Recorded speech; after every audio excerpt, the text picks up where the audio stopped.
नमस्कार, सात संदेश से मैं अनिल कौशिक। 7 बजे बुलेटिन में आप सभी दोस्तों का स्वागत है। दोस्तों, आज हम शुरुआत करते हैं। सभी खबरें आपको बताएंगे, देश प्रदेश की, भादरा आसपास की, लेकिन सबसे बड़ी खबर से हम शुरुआत करेंगे। और उससे पहले मैं आपको बताऊं, बजट की खबरों की भी हम चर्चा करेंगे विस्तार से। कल विधायक बलवान पूनिया भी लाइव आकर बजट में भादरा क्षेत्र को, आसपास को क्या मिला है उसको लेकर भी बातें हुई थी। तो विस्तार से बजट की बातें भी हम करने वाले हैं आज। लेकिन आज सबसे बड़ी खबर भादरा क्षेत्र की ये थी, कल मैंने शाम को जब 7 बजे का बुलेटिन हमने प्रसारित किया था तो उसमें भी बताया था कि एक साधारण सभा नगर पालिका की आज एक बैठक होनी है और उस बैठक को लेकर विपक्ष रणनीति बना रहा है और विपक्ष बैठक करके और किस प्रकार से सत्ता पक्ष के सदस्यों को कस्बे की समस्याओं को लेकर उनको घेरना है, उसको लेकर रणनीति बना रहे हैं। लेकिन हुआ उसके उलट दोस्तों, अलग ही इसमें आज नज़ारा देखा गया। जो बैठक थी नगर पालिका की, कल सभी पार्षदों को सूचना दी गई थी, वो बजट की बैठक थी। बजट की बैठक की सूचना साधारण बैठक के रूप में दी गई थी विपक्षी पार्षदों को, जबकि आज बजट की बैठक थी और 6 महीने के बाद कोई बैठक नगर पालिका में हुई थी और वो भी सीधे ही बजट की। और वो इसलिए उसका भी टाइम चेंज करते रहे दोस्तों। दोपहर को होनी थी क्योंकि विधायक बलवान पूनिया मौजूद नहीं थे, इसलिए बैठक को 3 बजे किया गया, फिर 4 बजे किया गया और तब भी विधायक महोदय नहीं पहुंचे तो बैठक को 5 बजे किया गया। और 5 बजे करीब विधायक बलवान पूनिया भी बैठक में पहुंचे। और उससे पहले दोस्तों आज नज़ारा अलग था क्योंकि एसडीएम महोदया भी आज नगर पालिका की बैठक में थी। सीआई महोदय भी पूरे पुलिस जाब्ते के साथ आज नगर पालिका की बैठक में थे। आखिर क्या डर है नगर पालिका के सत्तासीन लोगों को, पार्षदों को? बजट बैठक में पहली बार इस कदर पुलिस बुलाई गई और इस प्रकार बताया नहीं गया विपक्षी पार्षदों को भी कि ये बजट की बैठक है। और बजट की बैठक जैसे ही शुरू हुई उससे ठीक पहले उनको कॉपी दी गई कि आज बजट की बैठक है और ये एजेंडे हैं। मात्र 10-15-20 मिनट में कैसे पार्षद 98 करोड़ रुपए के बजट को अलग अलग विभिन्न मंदों में खर्च किया जाना था उसको कैसे अनुमोदित कर देते। और उसके बाद में हंगामा हुआ, विपक्षी पार्षदों ने हंगामा किया कि हमें सूचना कल साधारण बैठक की क्यों दी गई।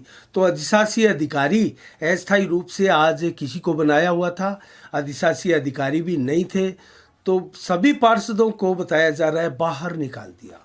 जब मीडिया को भी सूचना नहीं थी, मीडिया के कुछ बंधु मौजूद थे, लेकिन जब हम भी उस मीटिंग में पहुंचे तो पार्षद विपक्ष के जितने थे वो नगर पालिका में जमीन पर बैठे नारे लगा रहे थे सत्ता पक्ष के लोगों के विरुद्ध, विधायक बलवान पूनिया के विरुद्ध।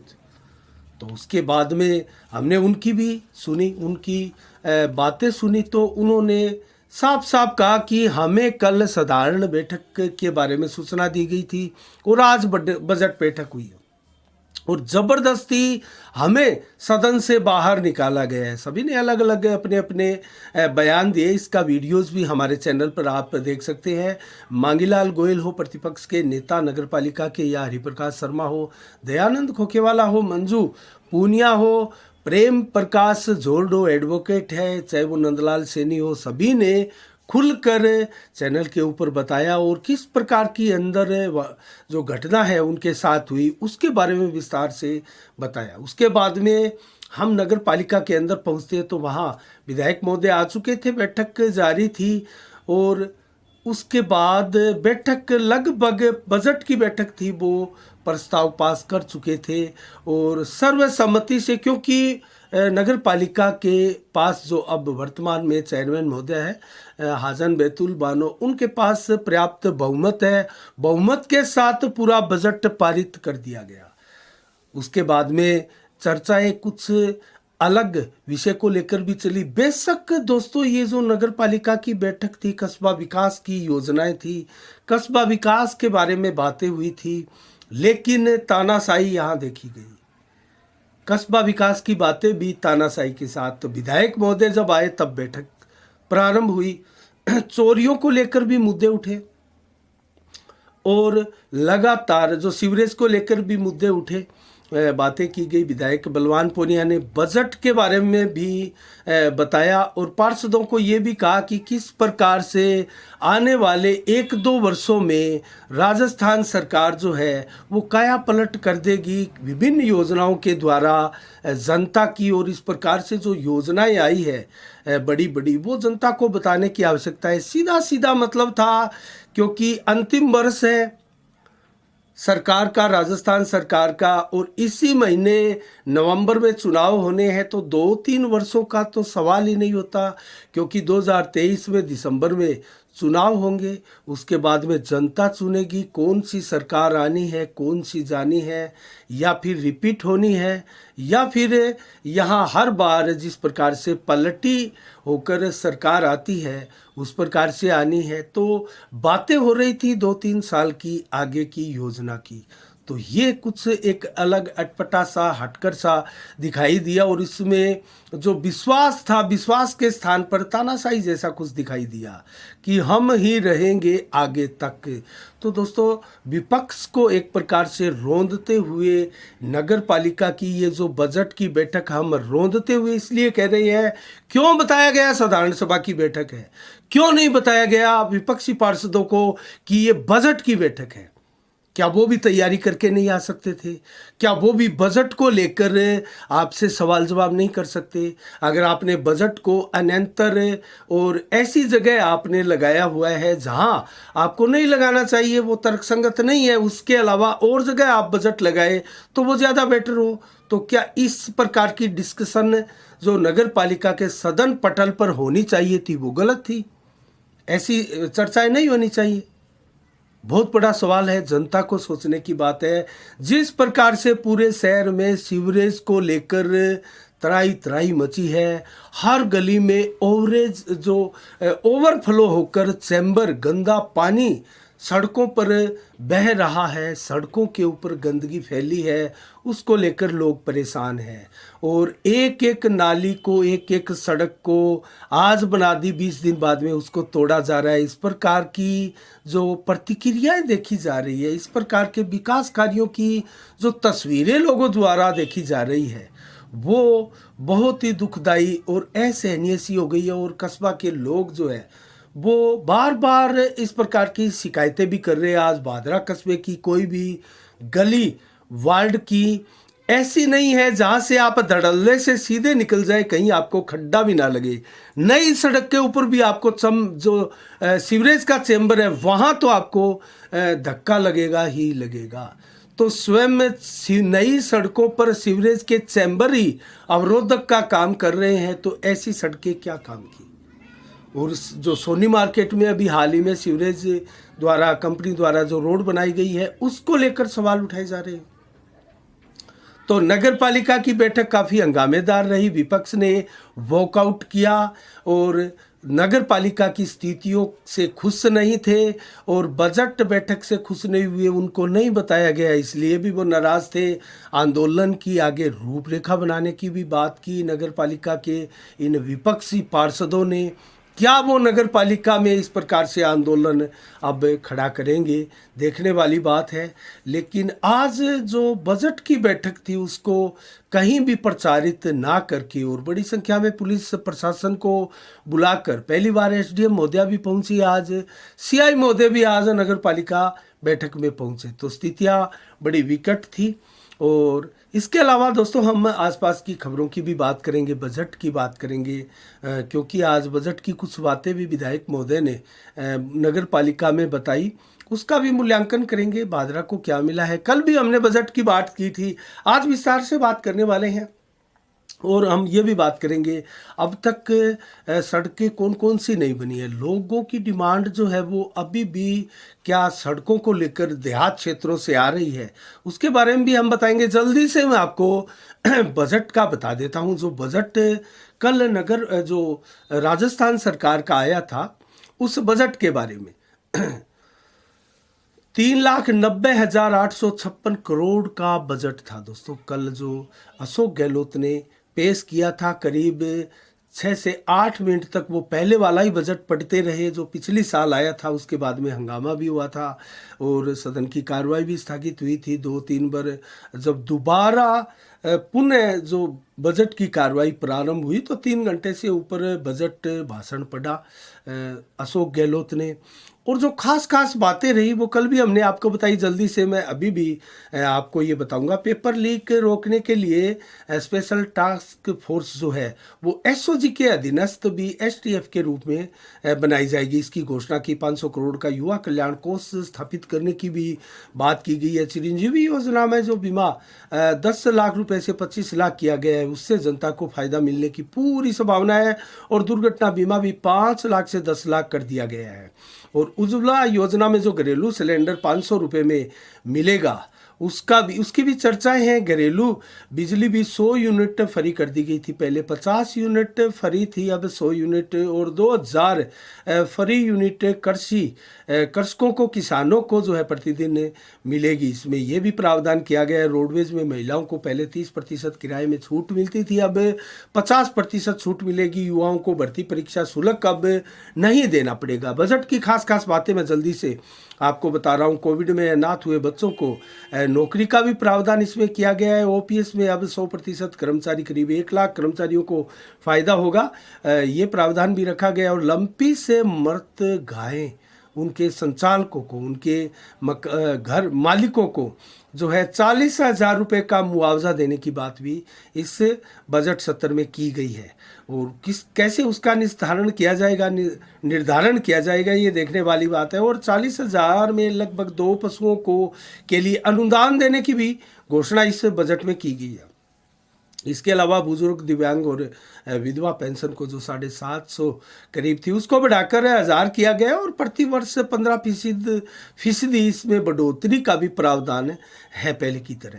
और 30,000 सफाई कर्मचारियों की भर्ती भी इसमें की जाएगी। शहरी और ग्रामीण ओलंपिक के लिए 150 करोड़ का बजट एक बार फिर दिया है। वो ओलंपिक आपने पहले भी देखा होगा, तो एक बार फिर एक ओलंपिक और होने जा रहा है। और 12वीं तक छात्रों को निःशुल्क शिक्षा मिलेगी, पहले 8वीं तक थी। और छात्राओं को तो पहले ही 12वीं तक निःशुल्क कर दी गई थी, अब छात्रों को भी निःशुल्क शिक्षा दी जाएगी। 3 मेडिकल कॉलेज प्रतापगढ़, जालोर और राजसमंद में खोले जाएंगे, ये भी घोषणा है।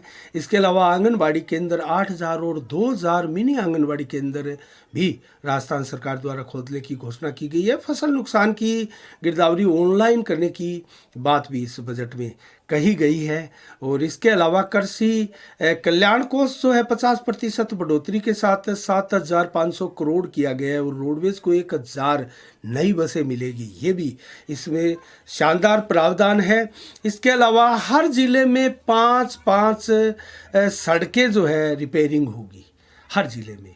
इसके अलावा किसानों को 3,000 करोड़ का ब्याज मुक्त ऋण सरकारी बैंकों से मिल सकेगा। अंतरजातीय विवाह पर अब 5 लाख की जगह 10 लाख मिला करेंगे। और SC/ST कोष का भी बढ़ाया गया है, 500 करोड़ से करीब 1,000 करोड़ कर दिया गया है।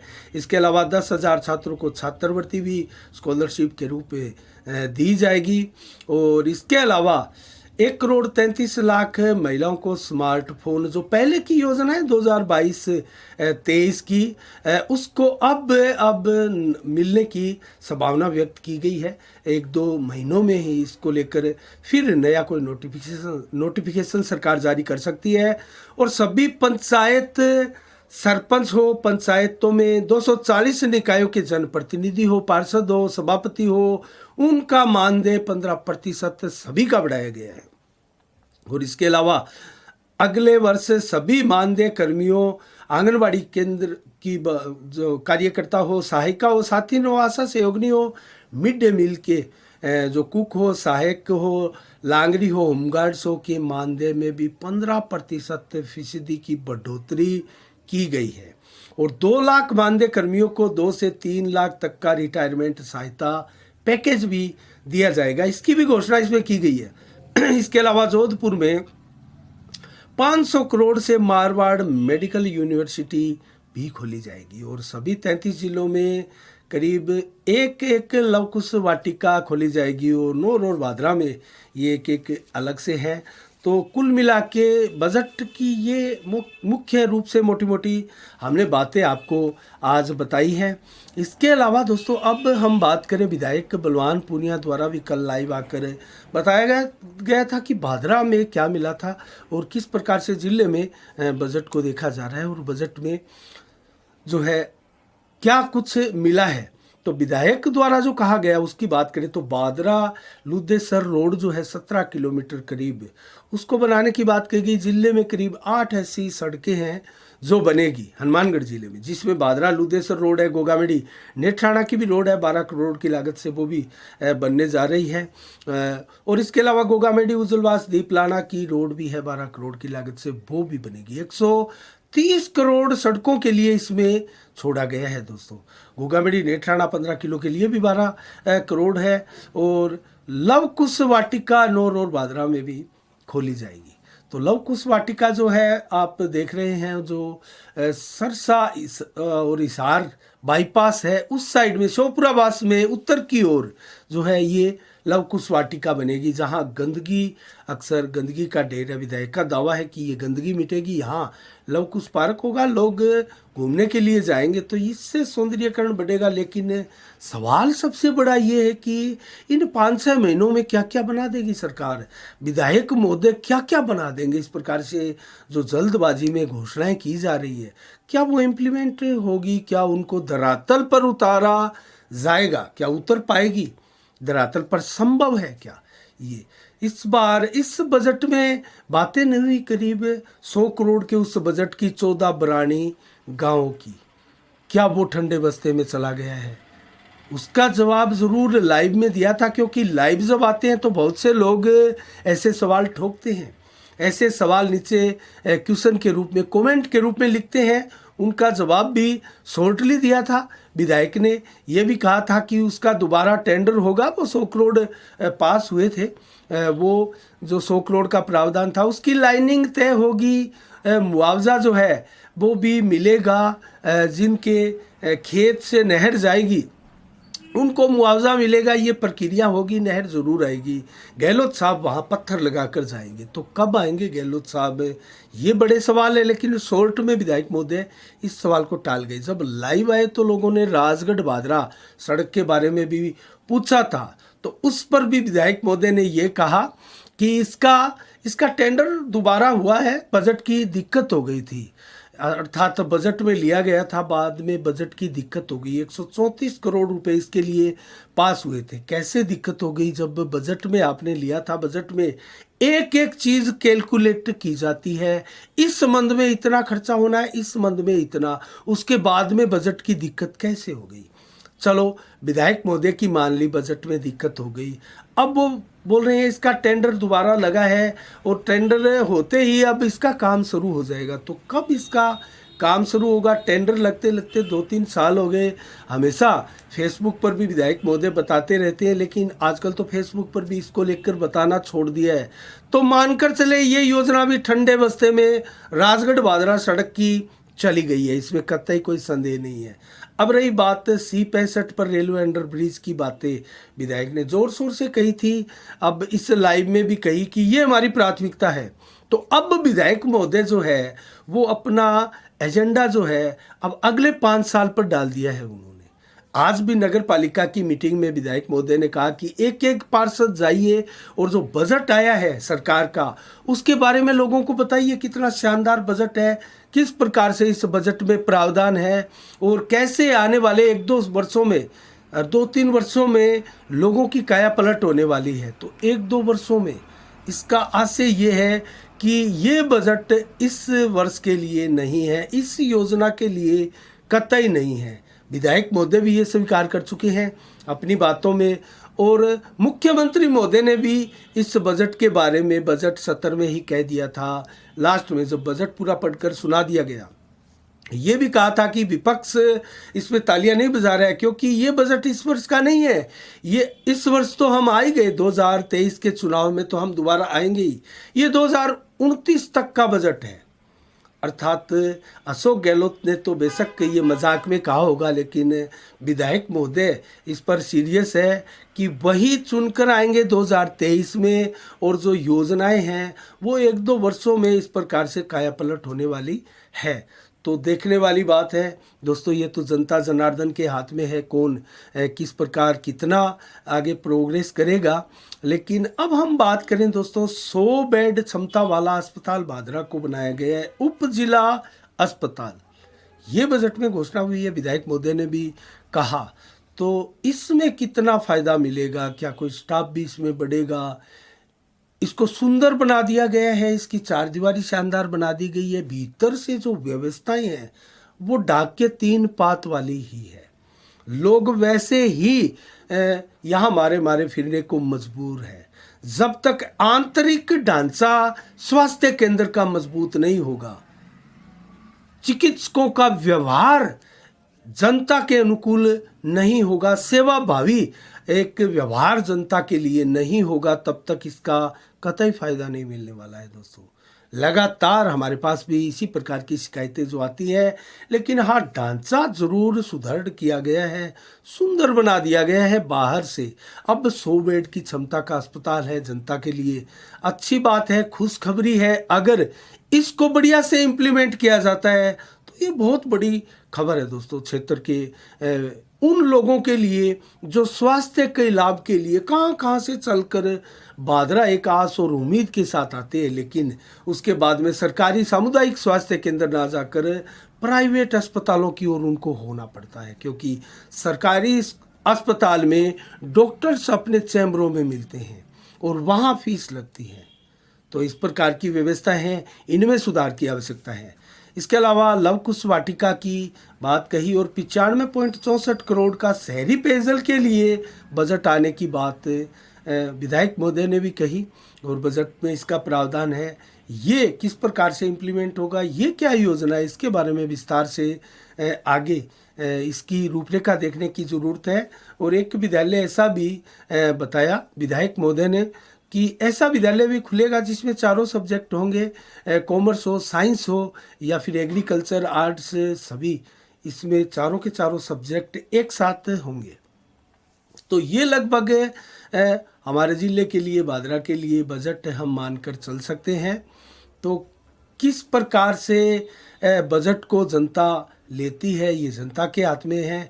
लेकिन अब मैं जल्दी से आपको ये बताना चाह रहा हूँ कि अभी भी इतनी भादरा में गाँव में रोडें हैं, सड़कें हैं, दर्जनों की संख्या में जो बनी नहीं है, वर्षों से उनकी मांग है। बोलावाद से निनाण की सड़क की बात करें, वो सड़क भी अभी तक बनी नहीं है। बार बार लोगों की मांगे, डिमांड इनकी आ रही है। और डूंगर सिंहपुरा से मुंदरिया बड़ा पंचायत तक की सड़क की बात हो, या नुआ से कुंजी तक सड़क की बात हो, या फिर किराड़ा छोटा से चौबारा तक सड़क की बात हो, या फिर गेहूं से कुंजी तक सड़क की बात हो, या फिर उत्तरादाबाद से मोटसरा की 3.5 किलोमीटर सड़क की बात हो। 1993 में ज्ञान सिंह चौधरी द्वारा बनाई गई थी सड़क की, उसके बाद में ये सड़क नहीं बन पाई है। इसके बाद में अगर बात करें आसन से बुडेर की सड़क की बात हो, गेहूं से मलसीसर की 7 किलोमीटर रोड की बात हो, रामगढ़ से उजलवास सड़क की बात हो, डूंगराना से भाडी तक सड़क की बात हो, गंगा सिंहपुरा से डोबी तक सड़क की बात हो, अमर सिंह ब्रांच का जो हेड 19 है वहाँ से हेड 37 तक की बात हो, सड़क नहीं बन पाई है। नेठाना से जमाल तक भी सड़क की रिक्वायर्ड है। मलखेड़ा से लाखनवास भोलावास तक की सड़क की भी डिमांड है, नहीं बन पाई है। नुआ से जेतसरी सड़क की भी मांग है, नहीं बन पा रही है। बार बार लोग इसकी मांग उठा रहे हैं। और जनाना से मैराना सड़क की बात हो, या फिर चुल्ली से मैराना सड़क की बात हो, मोजाना से बुढ़ाक तक की बात हो, या फिर मुंसरी अड्डा से बरवाना खचवाना सड़क की बात हो, निनाण से जोगीवाड़ा सड़क की बात हो, या फिर बिराण से मोडाखेड़ा तक सड़क की बात हो। दोस्तों, ये सड़कें अभी तक नहीं बनी है। मुंसरी से सरदारगढ़िया की सड़क की बात करें, मेलिया से कालवास की बात करें, बोजला से मैलिया सड़क की बात करें, अमरपुरा से भोलावास 2 किलोमीटर की बात करें जिसको सुरेश चौधरी ने 2003 में बनाया था, ऐसी दर्जनों सड़कें हैं जो जीर्ण शीर्ण हालात में है।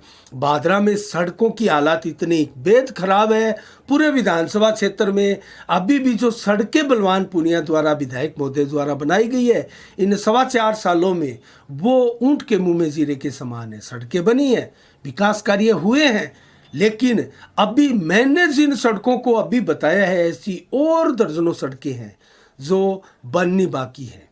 हम भी बार बार फीडबैक ले रहे हैं, जनता हमें बता रही है, हम जाकर संज्ञान भी ले रहे हैं, लेकिन विकास कार्य तो ज़रूर हुए, लेकिन विकास कार्य किस प्रकार से हुए आपके सामने हैं। अब दोस्तों हम बात करें अन्य खबरों की ओर, तो जल्दी से मैं बताऊंगा तीसरे टेस्ट मैच में भारत शिकंजा कसता हुआ दिखाई दे रहा है। रोहित शर्मा ने भी एक शतक जमाया था टेस्ट की अपनी पहली ही पारी में, और तीनों ही फॉर्मेट में सेंचुरी लगाने वाले रोहित शर्मा भारत के नहीं दुनिया के पहले कप्तान बल्लेबाज बन चुके हैं। ऐसा कोई भी कप्तान कारनामा नहीं कर पाया है अब तक। जरूर वनडे में 30 शतक लगा चुके हैं रोहित शर्मा, और टेस्ट में ये 9वां ही शतक था, लेकिन 4 टेस्ट शतक जो है वो T20 में भी रोहित शर्मा अब तक लगा चुके हैं। कुल शतकों की संख्या 43 ही हुई है, उनसे आगे विराट कोहली है और उससे आगे सचिन तेंदुलकर का शतकों का शतक का पहाड़ आपके सामने खड़ा है। अब दोस्तों बात करें आज क्या विशेष दिवस है। 11 फरवरी को 1750 को स्वतंत्रता संग्राम के पहले शहीद तिनकाराम मांझी का आज ही के दिन जन्म दिवस है। पहले शहीद स्वतंत्रता संग्राम के, आज़ादी के पहले दीवाने जो शहीद हुए थे उनका जन्मदिन। और 1955 को पहली बार आज ही के दिन अखबारों का प्रकाशन भारत में प्रारंभ हुआ था, और 1966 को हमारे लाल बहादुर शास्त्री जी जो प्रधानमंत्री रहे उनका भी निधन आज ही के दिन हुआ था, और 1977 को 5वें हमारे राष्ट्रपति फखरुद्दीन अली का निधन भी आज ही के दिन हुआ था। बात करें मंडियों में भाव की, तो आज नोहर मंडी में ग्वार के भाव 5550, चना के भाव 4750, मोट के भाव 6350 रुपये प्रति कुंटल, सरसों 5770, मूंगफली 6500, अरंडी के भाव 7099 रुपये प्रति कुंटल, गेहूं के भाव 2500, बाजरा के भाव 2220, जौ के भाव 2600 रुपये प्रति कुंटल। हनुमानगढ़ मंडी में आज नरमा बिका है 8245 रुपये प्रति कुंटल, सरसों के भाव 5344 रुपये प्रति कुंटल रहे। जबकि सादुलपुर में हमारे नज़दीकी राजगढ़ मंडी में ग्वार के भाव यहाँ रहे 5625, चना के भाव 4840, मूंग के भाव 7550 रुपये प्रति कुंटल, जबकि मोट के भाव रहे 6490, गेहूं के भाव 2600 और बाजरा के भाव 2130 रुपये प्रति कुंटल रही। और मौसम के मिजाज की आज आपको जानकारियां दे तो आज 11 फरवरी को 18 से 24 डिग्री टेम्परेचर दिन में रहा, कुछ बादल भी रहे, 14 से 18 किलोमीटर की रफ्तार से हवाएं चली। गर्मी का एहसास लगातार प्रचंड अब हो चला है। लगभग 10 से 15% ही बादल आसमान में सुबह से देर शाम तक छाए रहेंगे। आज की बनिस्बत कल 12 फरवरी को कैसा रहने वाला है मौसम का मिजाज, तो 11 से 19 डिग्री टेम्परेचर दिन में, 21 से 23 कल दोपहर को भी रहेगा मैक्सिमम। तो कुछ टेम्परेचर डाउन आया है पिछले 2 दिनों की बनिस्बत आने वाले कल के लिए अगर कहें तो 15 से 20% देर शाम को, देर रात्रि को 12 बजे तक का टेम्परेचर रहेगा। मौसम बिल्कुल साफ रहेगा, बादल आसमान में बिल्कुल नहीं होंगे दिन भर या रात्रि को भी कल, लेकिन 7 से 29 किलोमीटर की रफ्तार से हवाएं चलने वाली है। जो हवा ये ठंडी चल रही है, कहीं ना कहीं पहाड़ों पर अभी भी जो बर्फबारी का असर है और उनकी वहाँ से जो चलकर आने वाली ठंडी हवा है, मौसम का जो मिजाज है वो बदलने में वो सक्षम हो रही है, और जो टेम्परेचर है उसको भी कुछ हल्का गिरा रही है। तो रात्रि को भी 12 से 16 डिग्री टेम्परेचर रहेगा, और 11 से रात्रि को 14 किलोमीटर तक की रफ्तार से हवा कुछ कम चलेगी। बादल बिल्कुल भी नहीं होंगे। आज के लिए इतना ही। कल ठीक शाम 7 बजे फिर आपसे रूबरू होंगे नई खबरों के साथ, नई समीक्षा के साथ। तब तक के लिए आप अपना बहुत बहुत ख्याल रखिएगा। मुझे इजाज़त दीजिएगा। साफ संदेश से मैं अनिल कौशिक, नमस्कार। जय भारत, जय जय राजस्थान।